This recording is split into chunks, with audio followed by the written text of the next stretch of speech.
இந்த சம்மை பொறுத்த வரைக்கும் நமக்கு கொடுக்கப்பட்டுள்ள படத்தில் அப்படி சொல்லி கொடுத்துட்டு நமக்கு 2 முக்கோணம் கொடுத்துருக்காங்க. ஃபர்ஸ்ட் ஒன் PEN, அதாவது இந்த சின்ன முக்கோணம் இருக்குது பாருங்கள், இதுவும் PAD, அதாவது இந்த பெரிய முக்கோணம் இருக்குது பாருங்கள், இதுவும் சர்வ சமம் அப்படிங்கிறாங்க.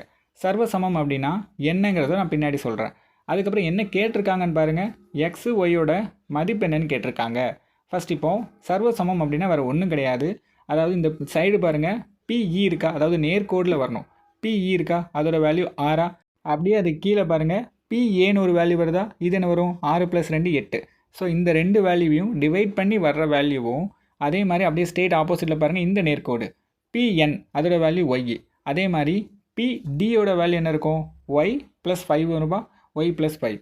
இந்த 2 வேல்யூவும் சமம், அவ்வளோதான். அதாவது ஸ்ட்ரெயிட் லைனில் இருக்கக்கூடிய வேல்யூகள் என்னவாக இருக்கும், சமமாக இருக்கும். அதாவது PE / PAவும் PN / PDயும் சமமாக இருக்கும். சரிங்களா? இந்த கான்செப்ட் ஞாபகம் வச்சா இந்த சம் எப்படி கேட்டாலும் சால்வ் பண்ணிடலாம்.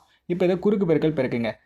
அங்கே கொண்டு போய் பெருக்கினா என்ன வரும், 6 × y + 5ன்னு வரும், = இது 8yன்னு வரும். ஸோ இப்போ இந்த 6 உள்ளே கொண்டு பெருக்கினா 6y + இது ரெண்டையும் பெருக்கும்போது 13 = 8yன்னு வரும். இப்போ y எல்லாம் ஒரு சைடு கொண்டு போயிடுவோமா, அப்போது இந்த y அந்த சைடு போகும்போது -yயாக வரும். அது ரெண்டையும் கழிச்சா என்ன வரும், 2yன்னு வருமா. ஓகே, அப்போது 2y = 30ன்னு வரும். இப்போ இதையும் கட் பண்ணால் 15ன்னு வரும். ஸோ ஒய்யோட வேல்யூ கண்டுபிடிச்சாச்சு, y = 15 அப்படிங்கிறது ஆன்சர். ஓகே, இப்போ அடுத்து என்ன கண்டுபிடிக்கணும், எக்ஸோட வேல்யூ கண்டுபிடிக்கணும். எக்ஸ் கீழே இருக்குது. சேம் ப்ரொசீஜர் தான். அப்போ என்ன பண்ணோம், சைடில் இருக்கிறத எடுத்துக்கிட்டோம். இப்போ வந்து நடுவில் இருக்கிறத எடுத்துக்க போகிறோம். 3ஐயும் எக்ஸையும் வகுத்து வர்ற வேல்யூவும் சேம். அதே மாதிரி PNஐயும் PDயையும் வகுத்து வர வேல்யூ சேம். ஸோ அதே தான் பண்ண போகிறோம். என்ன, எனக்கு தேவைக்காக நடுவில் தான் வேணும், ஆனால் நடுவில் இருக்கிறத எடுத்துக்கிட்டேன். அப்போ PNோட வேல்யூ 15, PDயோட வேல்யூ என்னது, 15 + 5 20ன்னு வரும். ஓகேவா?